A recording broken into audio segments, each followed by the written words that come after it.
मैं तेजी से युवा बॉब का बहुत बड़ा प्रशंसक बनता जा रहा हूँ। आप में से जो जानते हों या नहीं जानते हों, युवा बॉब सिर्फ 18 साल का है और बहुत तेज और प्रतिभाशाली है।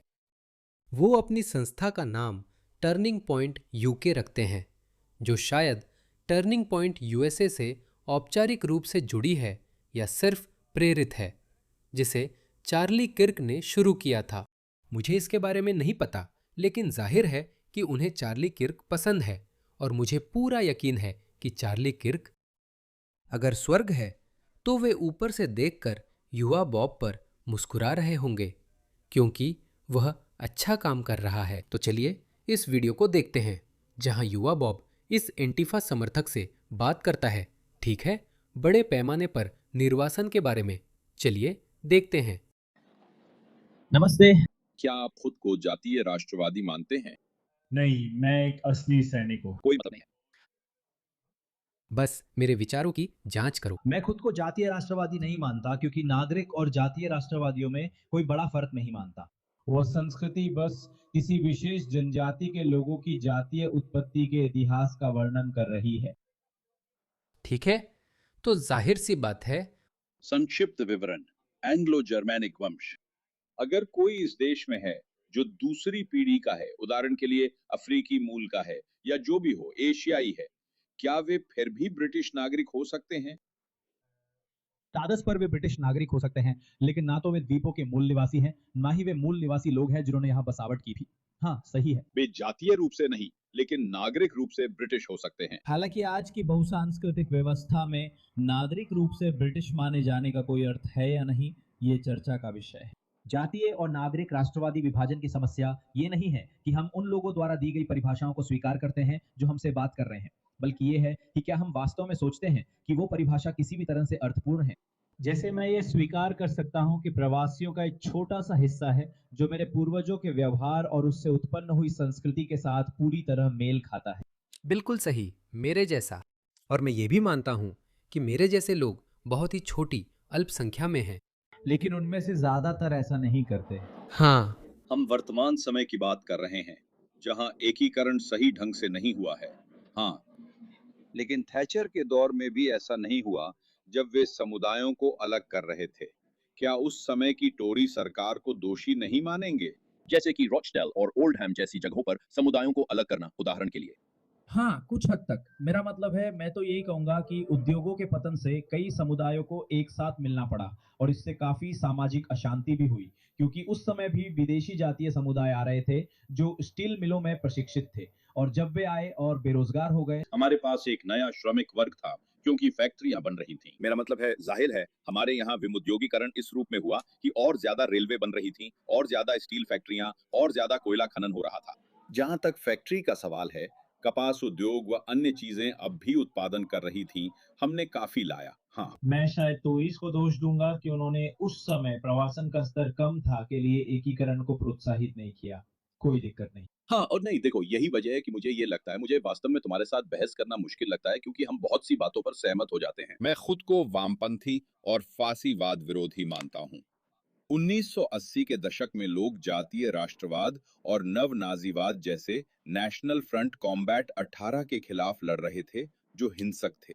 स्पष्ट रूप से जो आप प्रचारित कर रहे हैं, वो हिंसक जातीय राष्ट्रवाद का रूप नहीं है। लेकिन आपने फिर वही बात दोहराई कि देश में 95% लोग श्वेत हैं। इसका मतलब है कि समाज में घुल मिल चुके कई काले और भूरे लोग वापस भेजे जाएंगे। नहीं, वह 95% इसलिए कह रहे हैं, और मैं भी हमेशा यही कहता हूँ कि ऑस्ट्रेलियाई आबादी 90% से कम नहीं होनी चाहिए। आपको हमेशा 90 और 95% के बीच रहने का लक्ष्य रखना चाहिए। बाकी 5% उन लोगों के लिए है जो ऑस्ट्रेलिया के प्रति अपनी पूरी निष्ठा देने में सक्षम है और अपनी पैतृक संस्कृति और देश को पीछे छोड़ सकते हैं। इसीलिए हम 90% कह रहे हैं। इसी वजह से ये लोग 95% कह रहे हैं। इसीलिए मैं एक ब्राउन आदमी के तौर पर कहता हूं कि यह 90-95% होना चाहिए, 100% नहीं, वरना मेरे जैसे लोगों के लिए जगह नहीं रहती। मैंने ये पहले भी कहा है, अगर पश्चिमी सभ्यता बचाने के लिए मुझे डिपोर्ट कर भी दे तो मैं या मेरे जैसे बस कुछ लोग ही तो हैं, फर्क क्या पड़ता है। मुझे नहीं लगता कि हम ऐसा कोई दुनिया बनाएंगे।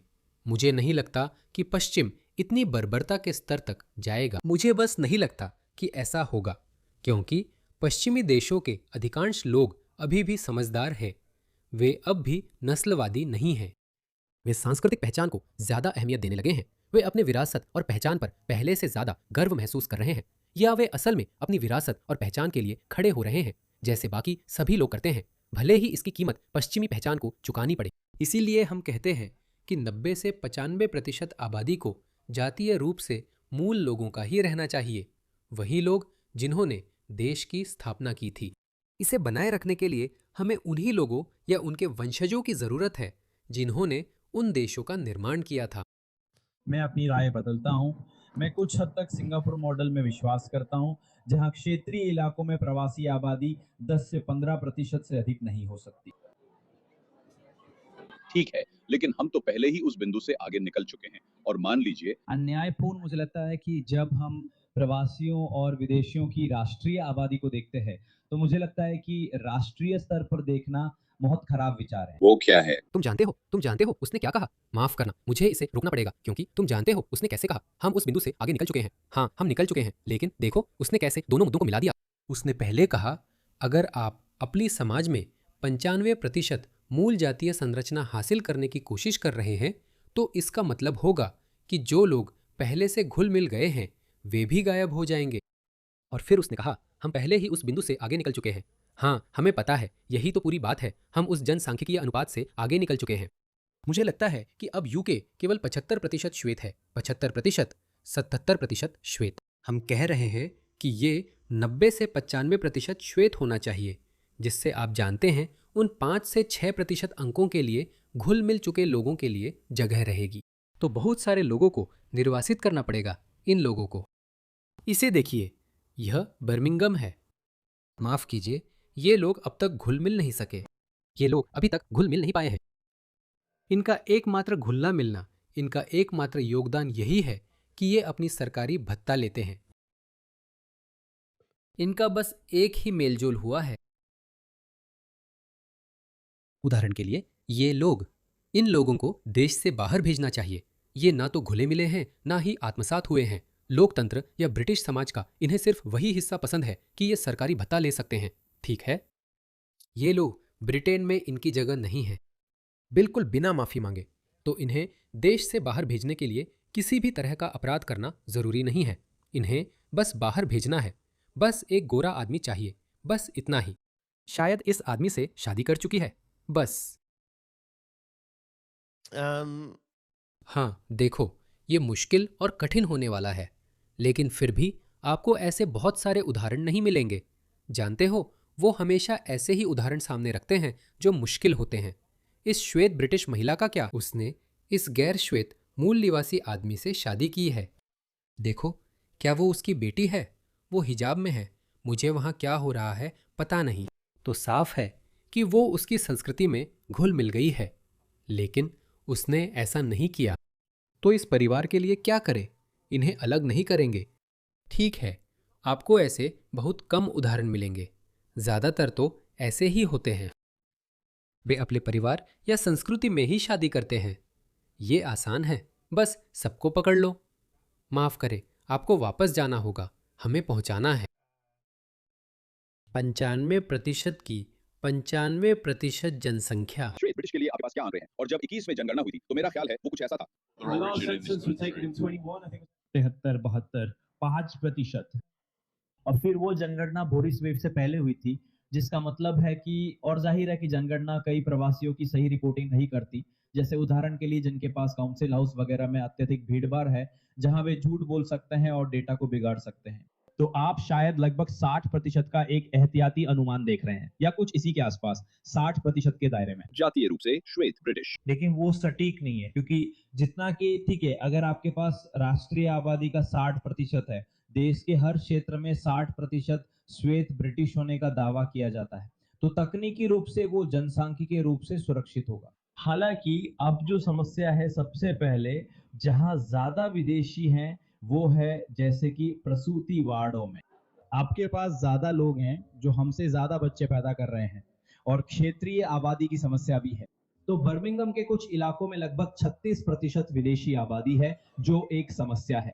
अब अगर आप देश के हर इलाके में 10-15% की एक छोटी आबादी होने का दावा करते तो वो ठीक होता। मान लीजिए, फिर जाहिर है प्रतिशत के आधार पर हम औसतन 40% का इस्तेमाल करेंगे। हाँ। हम कहेंगे कि 25% पूरी तरह से जातीय रूप से ब्राउन है, या आप जानते हैं, अफ्रो, ब्लैक, एशियन जो भी हो, उनमें जरा भी श्वेत एंग्लो जर्मैनिक खून नहीं है। अगर वे घुल मिलकर काम कर रहे हैं, टैक्स दे रहे हैं, अंग्रेजी बोलते हैं, तब भी क्या आप उन्हें लौटाना चाहेंगे? तो आप कह रहे हैं कि पूरे यूनाइटेड किंगडम में मान लीजिए ये 25% है। अगर हर क्षेत्र में केवल 25% विदेशी आबादी होने का दावा किया जाए और वे उच्च कौशल या कहे कि बेहतर किस्म के प्रवासी हों जो समाज में घुल मिल गए हों, तो मुझे प्रवास से कम समस्या होगी। ये मेरी सक्रियता का मुख्य मुद्दा नहीं होता। हम वापस उसी पर जा रहे हैं। हाँ, फिर से वे हमेशा आपको सबसे आदर्श तस्वीर दिखाते हैं कि वे पूरी तरह से एकीकृत हैं, वे पूरी तरह से घुल मिल गए हैं। मुझे नहीं लगता कि वे आंकड़े देखने को मिलेंगे। लगता है ज्यादातर लोग उस मानदंड में नहीं आएंगे। यही पेरिस है। वे कितने घुले मिले हैं। टैक्स भरने की बात छोड़िए, ज्यादातर शायद टैक्स नहीं देते, बस सरकारी भत्ते लेते हैं।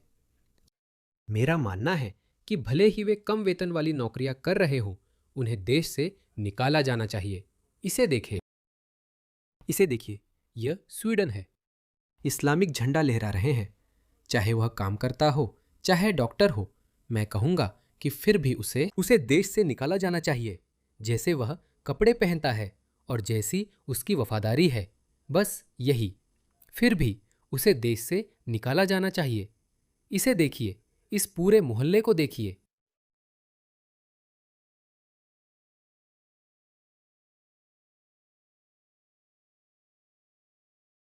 मुझे नहीं पता ये लोग सच में काम कर रहे हैं या नहीं। अगर कर भी रहे हैं तो शायद डिलीवरू या उबर ईट्स ड्राइवर जैसे काम हैं। इन्हें जाना ही होगा। ये असफल रहे हैं। इन्होंने ब्रिटिश सोसाइटी के मानकों के अनुसार खुद को ढाला या उसमें समाहित नहीं किया है। इन्हें बहुत आदर्श तस्वीर पेश करना अच्छा लगता है, पर माफ कीजिए, ये लोग यहाँ फिट नहीं होते। बहुत सारे कुशल कामगार हैं, पता नहीं आपको पता है या नहीं, लेकिन इस देश में बहुत सारे लोग ऐसे हैं। ये आलसी होने का मामला नहीं है, बल्कि बहुत से लोग बेनिफिट सिस्टम की वजह से मजबूरन ऐसा करते हैं। हाँ, लेकिन जैसे कि बेनिफिट सिस्टम के कारण लोग कम वेतन वाली नौकरियों में काम करने को मजबूर होते हैं ताकि उनके परिवार को वेलफेयर चेक मिलता रहे। हाँ, इसी कारण मैं वेलफेयर सिस्टम के खिलाफ हूँ। मैं अक्सर राइट विंग से अलग सोचता हूँ, इसलिए समझता हूँ कि युवाओं को बेनिफिट्स क्यों मिलते हैं। उनके साथ बुरा व्यवहार होता है और कोई ठोस करियर आकांक्षा नहीं होती। 18 से 24 साल के हर 4 में एक युवा बेरोजगार है, उनकी शिक्षा अधूरी है और वे पढ़ाई भी नहीं कर रहे। इसलिए मुझे युवाओं के लिए दुख होता है और बेरोजगारी की समस्या हल करने के लिए बड़ी चर्चा चाहिए। फिर भी मैं मानता हूं कि ये मुख्य रूप से विदेशी कामगारों की वजह से है। मैं आपको कारण बताता हूं। 16 साल की उम्र में मेरे पास अनुभव नहीं था, इसलिए नौकरी मिलने की संभावना नहीं थी। 16 साल के बच्चे को नौकरी पर रखने की बीमा लागत उसके लाभ की तुलना में लगभग शून्य है। 16 से 18 साल की उम्र के लोगों को नौकरी पर रखने के लिए आपको ज्यादा बीमा प्रीमियम देना पड़ता है। वे ज्यादा घंटे काम नहीं कर सकते और इन कर्मचारियों पर सख्त नियम लागू होते हैं, जिसका मतलब है कि कोई भी वास्तव में युवाओं को नौकरी पर नहीं रखता, क्योंकि उनके पास अनुभव नहीं है और लागत भी ज्यादा है और जोखिम भी ज्यादा है। अगर आप किसी मूल ब्रिटिश व्यक्ति की तुलना करें जब वे 18 साल के होते हैं, तो उनके पास जो कार्य अनुभव होता है उसकी तुलना में कोई विदेशी कर्मचारी जो 18 साल की उम्र से किसी दूसरे देश में रहा है और यहाँ आया है, तो सांख्यिकीय रूप से ब्रिटिश व्यक्ति के पास ज्यादा कार्य अनुभव होगा। मैं जिस कौशल की बात कर रहा हूँ वो मुद्दा नहीं है, ये कार्य नैतिकता का मामला है। इस देश में कुछ लोग काम करना चाहते हैं। उदाहरण के लिए, जब मैंने खुद को बेघर घोषित किया और आपातकालीन आवास में था, मैं काम करना चाहता था। मैं ये बात हमेशा कहता हूँ। अब मेरे लिए, मैं उन 22 लोगों के मामले को देख रहा था जो मेरे साथ उस आवास में रह रहे थे। हम में से कोई भी नौकरी में नहीं था, हर कोई बेरोजगार ही रह गया। और फिर जब हम वहां उस आवास में थे, तो हमें मूल रूप से मानसिक स्वास्थ्य के नाम पर कल्याणकारी योजनाओं में धकेला जा रहा था, विकलांगता का दावा करने के लिए जिसके हम वास्तव में पात्र भी नहीं थे। बिल्कुल सही। यही वजह है कि मुझे ये पूरी कल्याणकारी संस्कृति नापसंद है। मुझे ये बिल्कुल पसंद नहीं है। मुझे ये बिल्कुल पसंद नहीं है। मैं देख रहा हूँ कि मानसिक विकलांग लोगों को अगर कल्याणकारी भुगतान न मिले तब भी वे अपना सर्वश्रेष्ठ दिखा सकते हैं। टॉक टीवी पर एक महिला थी जो बहस कर रही थी उस रूढ़िवादी एंकर के साथ, और वह मूल रूप से कह रहा था कि यूके को इस नई विकलांगता कल्याण योजना को खत्म कर देना चाहिए। और वह तुरंत उस पर भड़क गई। उसने तुरंत जवाब दिया और बोली, आप विकलांगता के बारे में क्या जानते हैं? मुझे विकलांगता है और मैंने बहुत सारी नौकरियों के लिए आवेदन किया और मैंने ईमानदारी से जवाब दिया कि मेरे पास ये और ये विकलांगता है, लेकिन मुझे कभी उनकी तरफ से जवाब नहीं मिला, तो मुझे कभी नौकरी नहीं मिली। तो वो कह रही थी कि विकलांग लोग नौकरी नहीं पा सकते, लेकिन फिर वह वही किसी संगठन की निदेशक के रूप में बैठी थी। मुझे समझ नहीं आया कि होस्ट ने ध्यान क्यों नहीं दिया। उसे कहना चाहिए था, देखिए, जब आप पर दबाव पड़ा तो आपने कुछ करके दिखाया। अब आप एक सफल स्वतंत्र महिला है जिनका अपना संगठन है। आप अपने लिए काम करती हैं और आप कल्याणकारी भत्तों पर निर्भर नहीं हैं। देखा, खैरात न बांटने की ताकत क्या होती है। यही इसकी ताकत है। मुझे लगता है वो भी इसी ओर इशारा कर रहे हैं, लेकिन तब उन्हें पागल पूंजीवादी होना चाहिए, समाजवादी नहीं, क्योंकि समाजवादी वेलफेयर पेमेंट्स के बड़े समर्थक होते हैं। सहायता कर्मी यही बता रहे हैं, मैं सहमत हूँ। अब मैं उसी बात पर वापस आ रहा हूँ। हम असल में युवाओं को, और सिर्फ युवाओं को ही नहीं बल्कि मौजूदा पीढ़ी के बुजुर्गों को भी मजबूर कर रहे हैं। हम देखते हैं कि उनमें से बहुत से लोग सरकारी भत्तों पर हैं। मैं देख रहा हूं कि कई प्रवासी मजदूर काम कर रहे हैं, निजी मकान का किराया भर रहे हैं और शायद उससे भी ज्यादा जूझ रहे हैं। मेरा मतलब है, मुझे गलत मत समझिए, मैं ये नहीं कह रहा हूं कि मैं आपसे पूरी तरह सहमत हूं जो कुछ भी आप कह रहे हैं। मैं आपसे सहमत हूँ। हाँ, मेरा ये मतलब नहीं कि हमें सस्ती मजदूरी वाले श्रमिकों से भर दिया जाए, क्योंकि वो शोषण है। जैसा कि हमने हमेशा कहा है, वो गलत है, क्योंकि वो मूल रूप से हमें एक आबादी के रूप में बदनाम करना है। हालांकि जब भत्ता व्यवस्था को टोरीज द्वारा इस तरह से बनाया गया है, जो इतने लंबे समय से सत्ता में है, न सिर्फ 1980 के दशक से बल्कि पिछले 14 वर्षों से भी जब वे सत्ता में थे, हम एक ऐसी व्यवस्था में छोड़ दिए गए हैं जहां हमारे पास ऐसी आबादी नहीं है जो काम करना चाहती हो, चाहे वो युवा हो या बुजुर्ग। मैं आपकी हर बात से सहमत हूँ। नहीं, मुझे लगा था हम कई बातों पर सहमत होंगे, लेकिन मेरी बात फांसीवादी नहीं है। उल्टा होता तो क्या होता? वैसे भी वो गलत था। तो फिर आपको उससे पूछना चाहिए, फिर आपको एक पागल पूंजीवादी बन जाना चाहिए। फिर यंग बॉब, तुम्हें उससे पूछना चाहिए था, क्या तुम समाजवादी हो? फिर क्या ज्यादातर एंटीफा लोग बहुत समाजवादी नहीं होते? शायद मैं यहाँ गलत हूँ, क्योंकि अगर वह वेलफेयर सिस्टम का साफ विरोध कर रहा है तो जरूर ऐसा ही होगा। हाँ, वह फिर समाजवादी नहीं होगा। मेरे अनुभव और राय में वे सब समाजवादी हैं। हाँ, उसे खैरात देते रहो, अमीरों और अरबपतियों पर टैक्स लगाओ। अरे वाह भाई, चलिए इस आदमी के लिए तालियां बजाते हैं सभी लोग, चलो। और वैसे शायद आप इस आदमी को कहीं किसी प्रदर्शन में हमारे खिलाफ प्रदर्शन करते हुए देखेंगे, तो अच्छा है कि आप जानते हैं दोनों पक्षों में इंसानियत है। अच्छा, हाँ, वो थे युवा बॉब। हाँ, यही है। मुझे लगता है वो बहुत अच्छे हैं, वो बहुत समझदार हैं, उन्हें पता है वो किस बारे में बात कर रहे हैं। यही वजह है कि मुझे लगता है वो बहुत अच्छे हैं। लेकिन वैसे उन पर कई बार इन एंटीफा लोगों द्वारा हमला किया गया है। इस आदमी ने नहीं किया। ये आदमी तो साफ तौर पर समझदार और अच्छा था, लेकिन हाँ, उन पर हमला किया गया है और उन्हें पीटा भी गया है। आप जानते हैं, वामपंथी समाजवादी वोक भीड़ द्वारा। आप जानते हैं, उन पर वामपंथी समाजवादी वोक भीड़ ने हमला किया है।